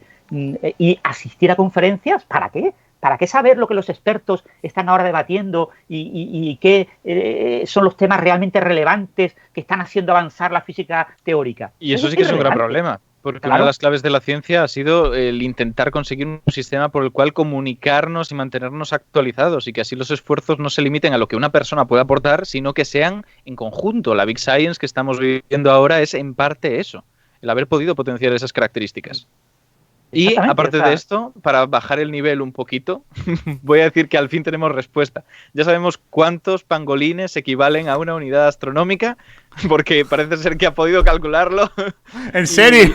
Sí. Y es un número exageradamente grande, por supuesto, calculando el Manis Javanica, que es el más grande y mide unos 59 centímetros. Entonces, dejadme que lo divida en grupos de 3 para que sepa cuánto es esta cifra. Son unos... vale, eso es 1, 2, 3, vale. Pues estamos hablando entonces de 253 millones, ¿no? Vale. ¿Sí? ¿Estamos ahí? Sí, 253.555.700... No, me he equivocado. Vale, 253 billones 555 millones, ¿no? En fin. No sé leer este número. Me estoy dando cuenta que no sé leer este número. Hay muchísimos. ¿Cuántos ceros tiene? Hay 1, 2, 3, 4 ceros. O sea, 4 grupos de 3 ceros. Hay 12 ceros. Así que es un billón español. Es un billón español. Es un billón. Sí, es un billón español, exacto. No, no hay tantos, porque hay una coma. Hay 25.355 millones, 500... No, perdón, me he equivocado yo. ¿Ves? Es que perdón. Son 253. ¿Para qué tanta física si luego no podemos contar pangolines? Es que nos faltan los espacios en blanco. ¿Por qué? Faltan los espacios en blanco. Pero sí que hay 12 ceros. Ah, no, hay 11 ceros. Sí, son 253.555 millones 713.050,84 pangolines, asumiendo que tienen un tamaño de 59 centímetros, olvidando que los pangolines, como todos los seres vivos, tienen un tamaño variable.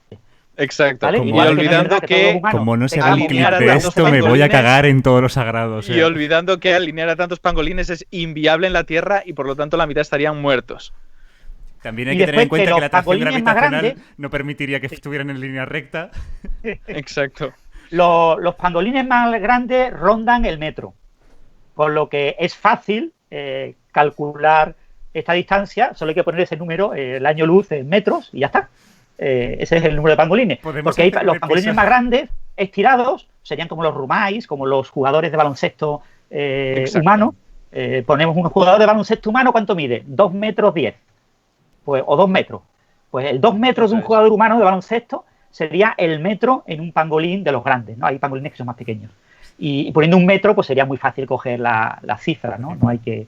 Y lo partes por la mitad y tienes el número en 50 Ahí centímetros. está, ahí está. También depende de la época, porque quiero decir, los pangolines de ahora no son como los de hace 10 años, que esta caza masiva que está habiendo está implicando que cada vez son más chiquitines, porque más pequeños, menos escamas, menos los aprovechan, dejan que crezcan. Así que igual es un número variable. Déjalo tú avanzar 5 años y a ver cuántos pangolines equivalen a una unidad astronómica. ¿Podemos hacer un episodio solo de esto? Como de calcular Por supuesto que sí. cosas absurdas. Sí. Recuerdo que Eso estaría muy bien, porque eso es lo que Es- Fermi llamaba los problemas de Fermi, ¿no? Los programas sí, Y de hecho, con- SKCD en su libro, no sé si lo has leído, el libro de SKCD, que calculaba cuánto es un mol de moles, de topos. Sí. Y que es una maravilla de cálculo. Estos cálculos absurdos están muy divertidos. Y es lo que contabas Sí. de Fermi, ¿no? Lo de los cálculos estos que hacía, de aproximaciones, ¿no? Cuéntalo, Francis. Exactamente. Sí, bueno, el Fermi era muy famoso por ese tipo de cálculos muy aproximados, ¿no? Y quizás el cálculo más famoso fue el tema de lo de la energía emitida por una de las primeras explosiones, de las primeras pruebas nucleares, ¿no? Había muchas maneras para tratar de medir cuánta energía iba a emitir la explosión nuclear, y una de las cosas que se le ocurrió a Fermi era la distancia a la que estaban ellos de seguridad, que era bastante insegura, por cierto, porque no había buenas medidas de seguridad en aquella época, porque hubo mucha gente contaminada en ese tipo de pruebas nucleares, porque no sabían que era malo.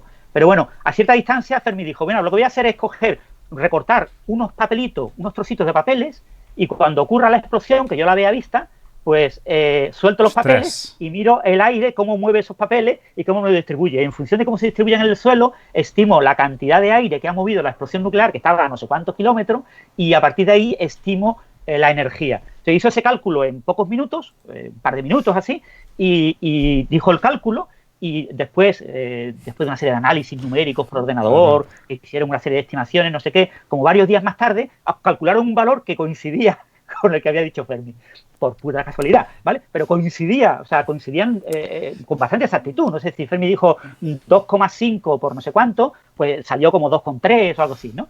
Y entonces la gente se quedó allí diciendo, pero ¿cómo puede este tío con unos papelitos calcular mejor que todos los ordenadores y todos los sensores que hemos puesto y todo lo que hemos tenido que recoger cantidad de datos para poder estimar este valor? Y él, a ojo de buen cubero, lo ha hecho, ¿no? Esos eran los problemas de Fermi. Pero esto un montón de grandes físicos lo han hecho. Este tipo de cálculos como assumptions súper tontos, súper sencillos, pero que dan el clavo al menos con el orden de magnitud. Creo que también pasó eso con Heisenberg cuando lo tenían encerrado en la casa en Inglaterra, lo de la bomba atómica. Esto es muy guay, ¿no? Algunos sabrán esta historia, pero los capturaron los nazis y tenían todos los científicos alemanes una casa en Inglaterra, y cuando detonaron la bomba atómica y les comunicaron a los científicos alemanes, oye, que los estadounidenses han conseguido hacer una bomba atómica, la han detonado en Japón, y cuando los dejaron a solas, ellos no lo sabían, pero les estaban escuchando un montón de micros, y la conversación que tuvieron esos científicos está transcrita. Y se ve como Heisenberg... O sea, uno de los científicos dice, no, eso es imposible, no puede ser que esto lo hayan hecho, ¿no? Esto será propaganda. Y de repente va Heisenberg y se hace uno de estas estimaciones y dice, no, yo creo que han usado no sé qué, no sé cuántos. O sea, el tío se hace una estimación así de repente, y al parecer la estimación cuadra bastante con los cálculos. Yo creo que eso es como un talento muy guay. Weinberg también hacía muchas cosas. O sea, había profesores de física. Yo tuve uno en ingeniería, yo estudié informática.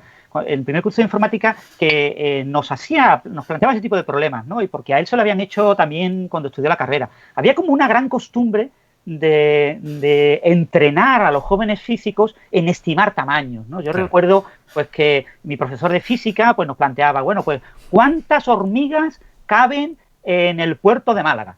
Y tú dices, ¿pero el puerto de Málaga qué es? Porque, ¿cómo lo delimito? No importa. ¿Y qué profundidad tiene? No importa. Tú estima qué profundidad tiene para los barcos típicos que tú ves en el puerto de Málaga. ¿Has visto alguna vez el puerto de Málaga? Pues entonces tienes más o menos una idea. Pues, y sobre eso estima cuántas hormigas caben. ¿Pero qué tamaño tiene una hormiga? Bueno, tú estimas el tamaño de hormiga que tú quieres. Si, lo importante no es el resultado, claro. ¿vale? Si lo importante es que tú lo hagas, ¿no? Claro. Y las hormigas se aplastan unas a otras cuando se ponen en capa. Pues tenlo en cuenta o no, depende de lo que tú quieras. Claro. Ese ¿Qué tipo especie de cosas, hormiga es, no? ¿Es una golondrina europea o...? Entonces, ese tipo de cosas ayudan mucho a entrenar la mente para resolver problemas, ¿no? Porque muchos problemas tú puedes tener una cierta orden de magnitud. Yo que trabajo en física computacional, que hago programas de ordenador, muchas veces para mí es importante saber qué espero, qué tamaño espero de la solución, qué velocidad espero. Yo trabajo en ondas. ¿Qué velocidad espero yo que tengan esas ondas? ¿A qué ritmo espero que decaiga? Porque hay un poco de disipación que puede ser debido al numérico. Entonces, ese tipo de cosas me ayudan. Y cuando yo veo una sensación una estimación de qué va a salir, cuando yo veo el resultado digo, no, aquí tiene que haber fallado algo, ¿no? Claro, no, te ayudan a saberlo. No puede estar tan mal lo que yo pensaba que iba a salir comparado con lo que me está saliendo. Y a veces pues descubres que hay un error y a veces es que te equivocaste a la hora de estimar, claro. A veces calculaste mal y es correcto lo que te dice el ordenador, pero otras veces ves que has fallado en alguna cosa, porque es muy, muy fácil en un programa de ordenador que tenga cientos de líneas, no digo miles o decenas de miles de líneas, unas de líneas cometer un error. Claro. Y yo creo que lo más guay de este tipo de problemas de aproximaciones es que a veces te muestran que detrás de cosas que tú no pensarías y que pensarías que son muy complejas, hay detrás cosas fundamentales. Y yo creo que una de estas, y creo que son de Weinberg, si no me equivoco, pero me las contó el profesor Fernández Barbón del IFT. Sí. Es que si te das cuenta, por ejemplo, los planetas rocosos de nuestro sistema solar, pues más o menos todos, si piensas en su tamaño, en su radio, pues más o menos el radio es más o menos parecido. Es decir, no es rollo que tú tienes un planeta rocoso vamos a poner radio 1, ¿vale? Y te encuentras uno con radio 2000. Eso no existe. Ni siquiera ahora que hablamos de exoplanetas, ni siquiera eso existe. Los exoplanetas gordos que vemos ahí fuera, las que se llaman supertierras, son de 2 veces el radio de la Tierra, si eso. Pero no vemos como diferencias fuertes de 10 veces más, 100 veces más, 1 millón de veces más. Cuando al universo le encanta hacer estos saltos de escala en un montón de sitios. Así que, ¿por qué? ¿Por qué los planetas rocosos tienen, vale, sí, factor 0, ¿sabes? Sí, cambia en un 50%, 70, 80, 100%, ¿no? En el caso de las supertierras, pero no varía tanto. Así que, ¿qué está pasando aquí? Hay algo aquí, algo fundamental. Y el hecho es que, si te planteas el problema de calcúlate cuánto es el radio de un planeta rocoso.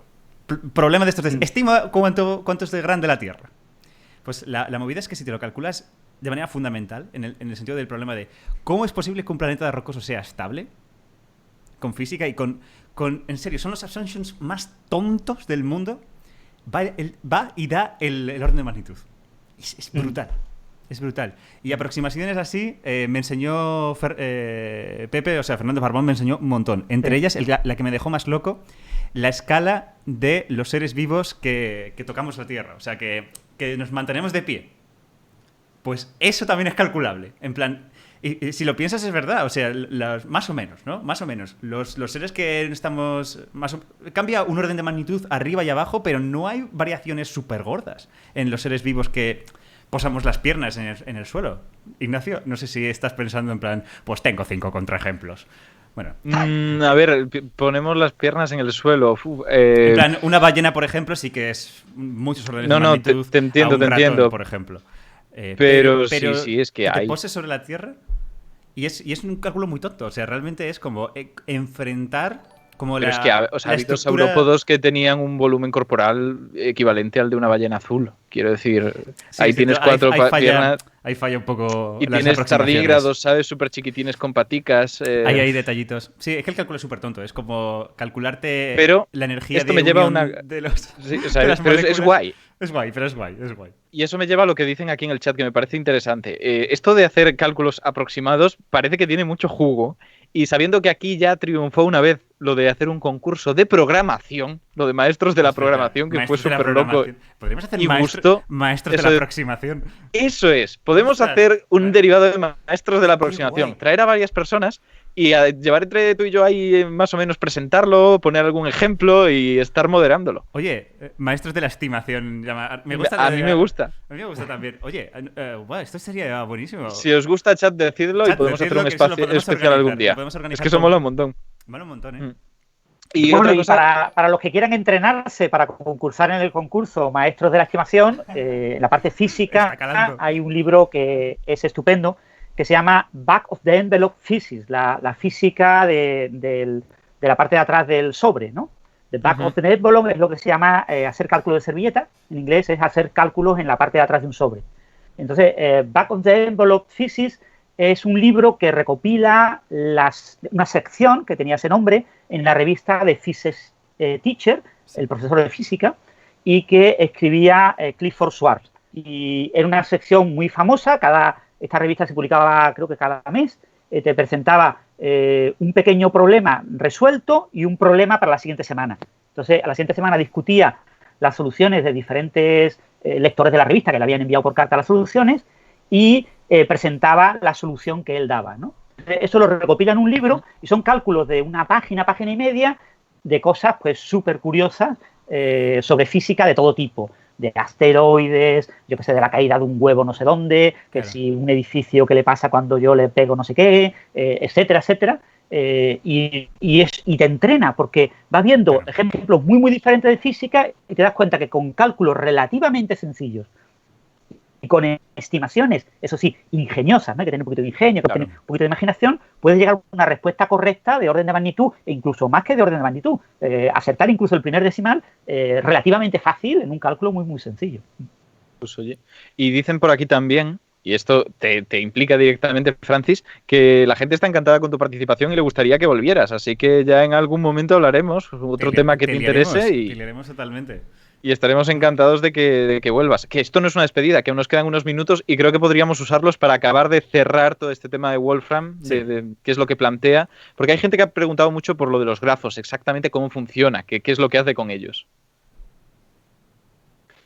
Bueno, la idea de Wolfram es una idea que tiene el propio lenguaje matemática. Si habéis manejado matemática, veréis que es un lenguaje basado en reglas de reescritura. La regla de reescritura significa que yo cojo una operación, por ejemplo, algo más algo. Y digo, pues, si yo veo algo más algo, lo sustituyo por algo multiplicado por 2 dividido entre otro algo, ¿vale? Entonces, yo digo, si me encuentro una cosa que yo voy a llamar AB, pues A más B, pues la sustituyo por A al cuadrado dividido por B.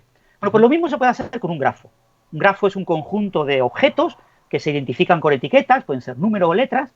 Entonces, tengo una serie de puntos que identifico con una serie de letras y tengo una serie de flechas que unen estos puntos. Entonces, yo puedo definir las flechas como parejitas. Entonces, yo tengo las letras A, B, C, que representan 3 puntos, y yo uno la A con B, digo la parejita AB, la A con C, y ya está. Y tengo esas dos flechitas, ¿no? Tengo una flecha que va desde la A hasta la C y de la A hasta la B.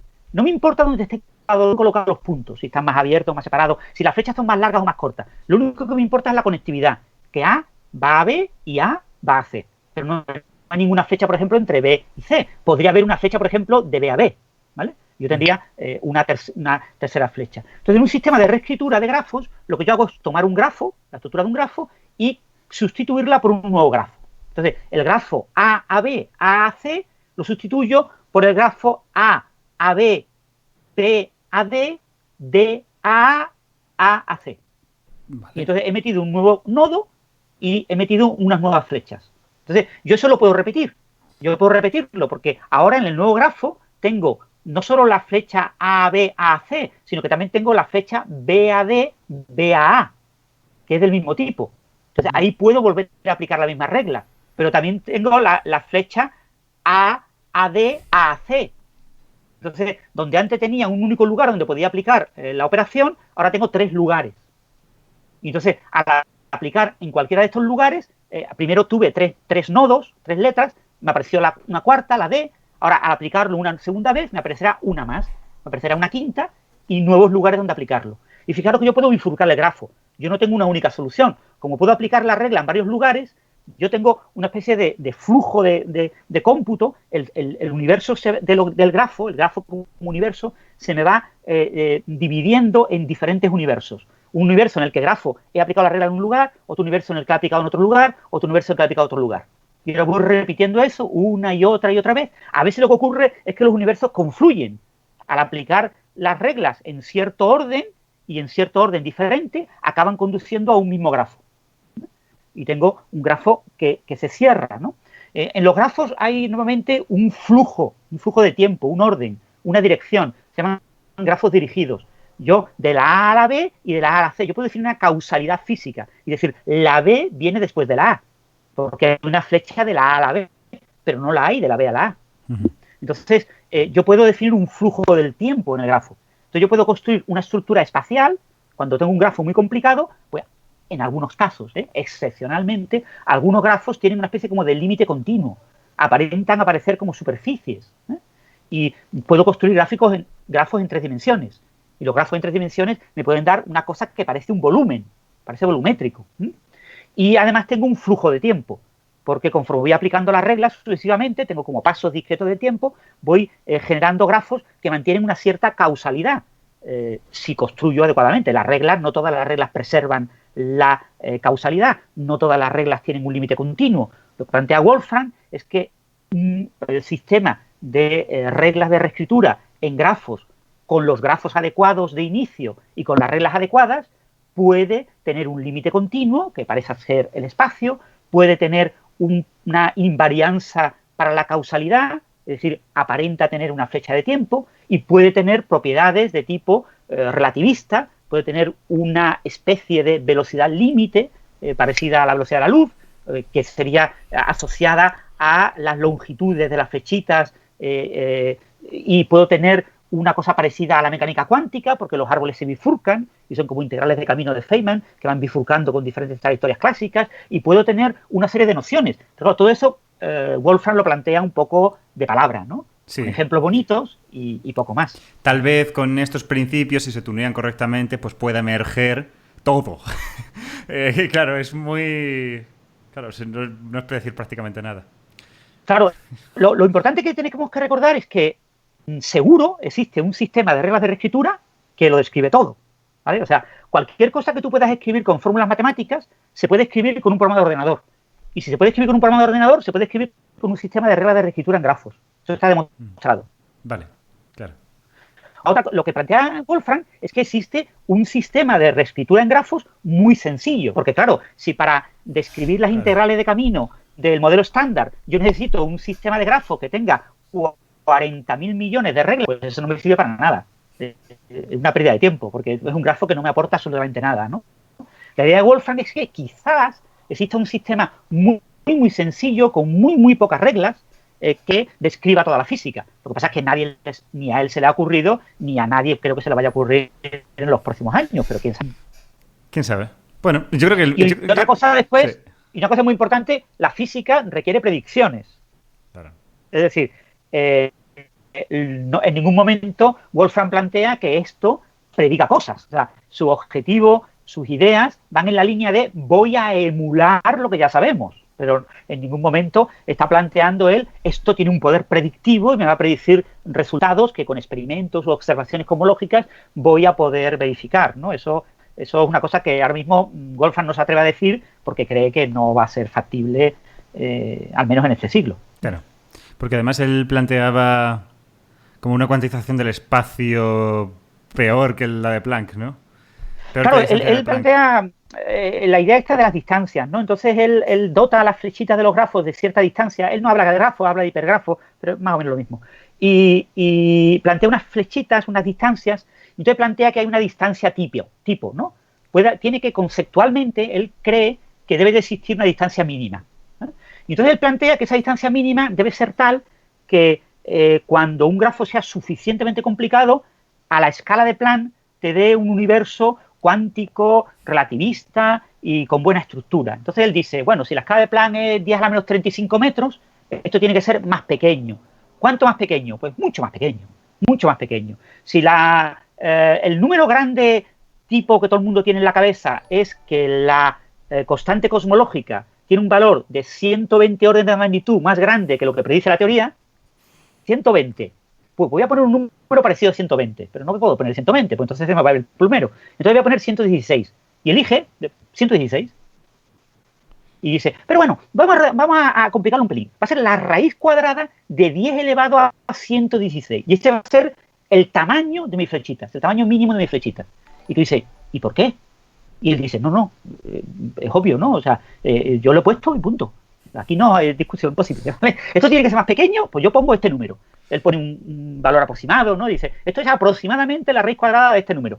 Y entonces plantea eso, entonces claro, sus grafos representarían el universo como algo discreto a unas distancias, pues imagínate, de la raíz cuadrada de 116, pues son 10 a la menos 90 metros, así, una cosa absolutamente perniciosamente pequeña. O sea, son unos números extremadamente pequeños comparado con la escala de Planck. Si no podemos explorar la escala de Planck, imagínate explorar una escala 50 órdenes de magnitud por debajo, ¿no? Es una cosa absolutamente concebible. Pero yo creo que lo hace a propósito como para decir, tengo que poner numeritos porque me piden numeritos y voy a poner unos numeritos que nadie se crea, pero no importa, son los numeritos que yo he dicho, ¿no? Joder, pues qué mal. Bueno. Qué mal. Si lo veis, esa parte es divertida porque la única parte que tiene numeritos ya te pone la cantidad mínima de todo. La temperatura mínima, la masa mínima, la energía mínima que se puede transferir, habla de un tiempo de entrelazamiento, el tiempo mínimo de entrelazamiento, habla de cantidad de cosas y saca ahí una tabla de numeritos, todos con unos números súper pequeños, y tú dices, pues que no me he puesto nada, me ha rellenado la tabla, o sea, ha gastado más tiempo en escribir la tablita que la información que me da, porque no me da mucha información. Claro.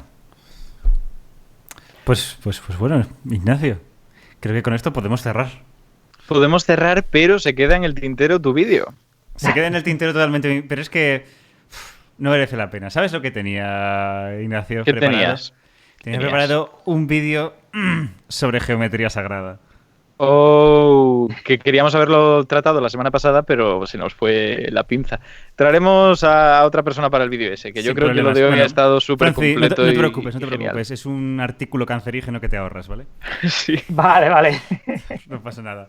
Pero esto ha venido muy bien porque no lo hemos puesto en contexto, pero sigue en la línea del programa. Lo que hemos estado haciendo ha sido, bueno, sobre todo los que saben que son Francis y Crespo, Pepelu, por decirlo aquí, hablar de cómo a veces aquello que se presenta también como ciencia y que mucha gente acepta y dice, no, sí, esto es ciencia, hay que tratarlo de forma crítica y ver hasta qué punto tiene razón, hasta qué punto no. Y esto es un ejemplo extremo, pero evidentemente hay muchos otros artículos que también se presentan como ciencia, que sí que se publican en revistas de un impacto serio y que por su metodología, si la analizas a fondo, de ciencia tienen más bien poco, según como queramos definirlo. Así que siempre alerta, siempre leyendo todo hasta el final antes de hacer ningún tipo de aseveración y con mucho cuidado, mucho cuidado. Exactamente. Muy bien, y pues, un punto importante, sí. el seguir a gente que comente lo que lees, porque a veces muchos artículos están escritos en un lenguaje muy técnico y abusan, no explican básicamente yo quiero resolver este problema y aporto tal cosa y mira, así lo hago, sino que se embrollan en unas cosas, ¿no? Como dijo Filipito y dijo Menganito y dijo Polopón, esto es interesante hacer tiritín, así que voy a tiritinear hasta que me sale tiritín. Fijaros, me ha salido tiritín. Qué importante lo que yo he hecho, porque lo dijo Pilipón, que había que hacer esto. Y tú dices, es que esto es real. Esto es importante. ¿Quién es el Polopón este? Entonces, eso, por ejemplo, hay revistas dedicadas solo a artículos de este tipo, ¿no? La revista de Toff, por ejemplo, de Toff es premio Nobel, y un tío que yo admiro mucho su trabajo, etcétera. Pero la revista que tiene de Fundamental Physics en Springer es una revista en la que se publican artículos de metafísica. Entonces, ahí se ha publicado de todo. Artículos muy buenos y artículos que son absolutamente indigeribles, ¿no? Es una cosa terrible. Entonces, muchas veces el lector, sobre todo el joven, ¿no? El joven que está en bachillerato, que está en primeros cursos de universidad, incluso el que ha acabado recientemente la carrera, puede verse abrumado por el tecnicismo, por la jerga y no entender bien lo que pasa. Ahí lo que puedes hacer es recurrir a quien lo cita, a quien habla de ese artículo y ver, hay ciertas personas pues, que te pueden merecer más o menos respeto y puedes compartir más o menos su opinión, pero pueden dar opiniones que te sirven para ir moldeando tu propia opinión sobre ese tema. O sea, que seguir, por ejemplo, a Pepelu, o seguir a Ignacio, seguirme a mí, seguir a otros divulgadores. De hecho, cuando hablamos de chat, han dicho... temas, te puede dar elementos, puntos clave para poder, digámoslo así, entender mejor los artículos. Justo, Y- de hecho en el chat lo han dicho, lo importante es seguir a Francis en Twitter, que recordad que tenéis ahí puesto desde el principio su arroba debajo de su cara, que no lo hemos dicho, pero bueno, yo Oye, creo que se entendía. Un segundo, Emule separa este programa. ¿Cómo que nos han metido una denuncia? Si no hemos hecho nada. No hemos hecho nada. Este programa ha sido terriblemente cristiano. Terriblemente cristiano. Totalmente. Nos De ha- hecho, es el segundo programa en el que no íbamos a haber cometido ningún tipo de improperio y que por lo tanto nos tendrían que devolver los 10 de la semana pasada y los 10 de esta. Es decir, aquí se recurre. No, o sea, no Por puede supuesto. ser. Eso, custodien, ¿qué ha pasado aquí? Por favor, o sea, ya sé que tú eres el moderador supremo, Uy, pero ¿por qué ha pasado uy. esto? Qué vergüenza. Qué mal. Qué Cristian, vergüenza. Qué mal. Bueno, Seguro que ha sido porque he dicho yo algo que estaba mal. Vosotros no habéis cometido la pata. No, desde luego. Pero bueno, completando lo que esto es dice- por cuando se nos escapan algún insulto o lo que sea. Nos ponen denuncias. Tenemos 71. Tenemos 71. Uf, cuando se llega a 100 esto va a ser lo peor. Ya se Llevamos está- 2 semanas sin cometer ninguna. De verdad que nos tienen que devolver 20. Eso es lo que acordamos en el directo. Completando lo que dice Francis, también es muy recomendable no solo seguir a los divulgadores, porque nosotros somos divulgadores. Podemos efectivamente estar muy informados, contrastar muchas cosas, ser básicamente de las materias, ¿no? Estar formados en las materias de las que se trata, pero también es muy importante también seguir a científicos que también pues gastan parte de su tiempo en redes sociales, como puede ser Francis, como puede ser gran parte de Naucas, o gente que son más popularizadores de la ciencia, ¿no? En el mundo inglés. Sean Carroll, por ejemplo, y Lisa Randall también está, por ejemplo, también les sigo, y es interesante ver lo que opinan. Que son científicos, son los que trabajan a diario con esto. Nosotros no estamos tanto en contacto con ellos, a pesar de Exacto. que formamos parte un poco del sector de algún modo. Y fijaros una cosa muy, muy importante. En este tema de Wolfram, por ejemplo, si os habéis fijado bien, los grandes divulgadores de la física están callados Calladísimos, totalmente. porque Claro. no tienen nada que decir. Ese es el tema.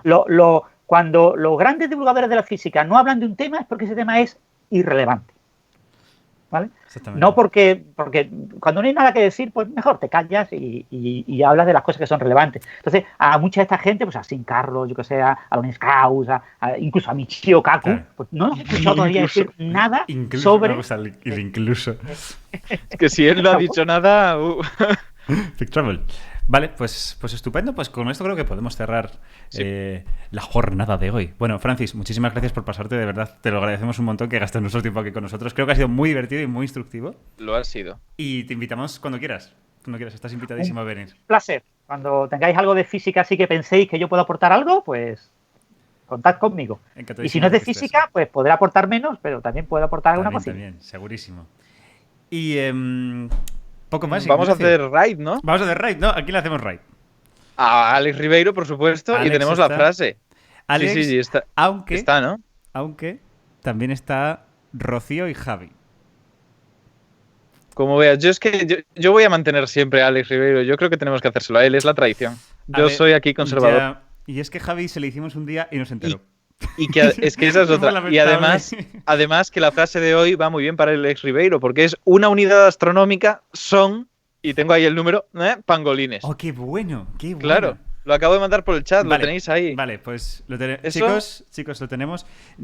Copia de eso y a Alex Ribeiro ahora. No estoy muy seguro si voy a poder hacer esto por la pérdida de poderes, pero Vale, es verdad. pero vas a tener que hacerlo tú. Espérate, te lo escribo. ¿Tienes WhatsApp por ahí encendido? Tengo WhatsApp encendido. Vale, pues te lo voy a pasar por aquí.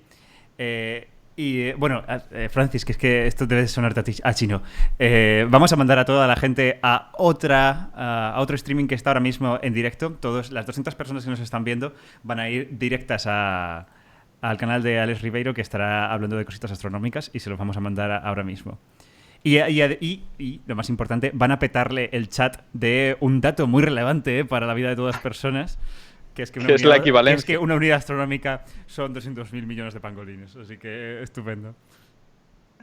Ah, muy bien, seguro que lo acepta bien y Seguro que sabe lo acepta, lidiar oh, con seguro ellos Y sin lo problema. hacemos todas las semanas.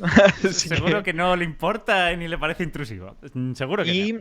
Y que no lo hemos hecho, por cierto, mientras me pasa Pepe Lu por aquí el código y tal, recordad que aquellos que se han suscrito no solamente tienen pequeñas ventajas aquí, en el propio canal de Twitch, sino que tienen un canal propio para charlar de Discord, donde de vez en cuando nos pasamos nosotros, pero hay gente que realmente se lo toma en serio, tiene más tiempo y pueden dedicaros lo que merecéis. O sea, ellos son la gente que merecéis. Y van, charlan con vosotros, comentan cosas, se pueden compartir información y todo tipo de opiniones. Así Eso. que ahí lo tenéis. Y comentan. ¿Mañana qué hay? ¿Mañana qué hay?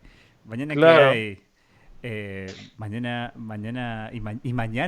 qué hay? Mañana hay una competición entre Santa Olaya y Santi, ¿no? El programa este que tienen compitiendo gente, que ponen a dos divulgadores a que luchen, básicamente. Pero Y eso en no concreto... pero eso no son los viernes. Ah, mañana es jueves. Claro, Oh, me pensaba encanta, que mañana era me viernes. encanta todo el mundo ahora cabreadísimo en el chat. En plan, no sabéis lo que tenemos en nuestro propio canal de Twitch.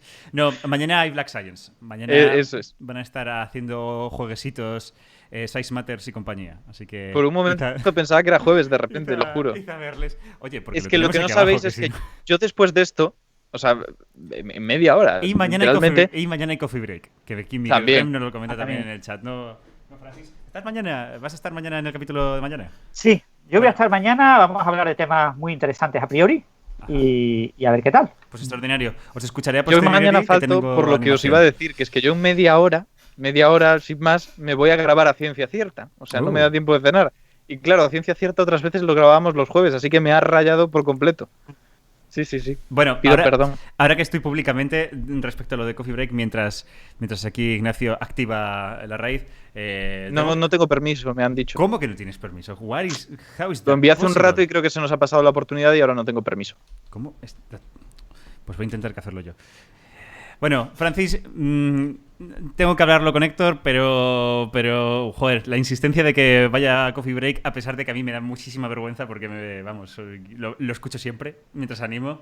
Sí, no, pero tienes que venir, Es esto que me da mucho palo, que sabéis mucho. Ese que jueves sois voy yo mierdas, también. O sea, que sois... No puede Y ser así, esto. así es un lugar menos hostil. Y una de las cosas maravillosas de Coffee Break es que en principio es una tertulia entre personas con formación científica, ¿no? Científicos y diferentes, porque a veces ha venido pues gente que no tiene formación científica, ¿no?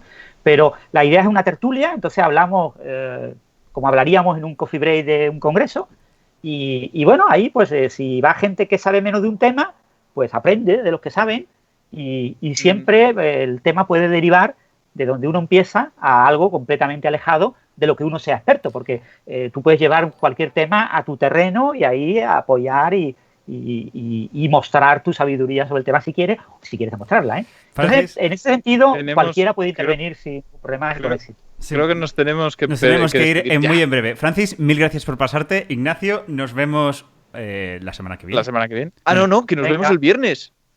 Que no hemos hecho spam de lo nuestro. ¿Pero qué es spam de lo nuestro? Cosmocaixa, el Facebook de Oh, Cosmocaixa, no, el viernes a las Cosmocaixa, 7 sí, y todos. ya.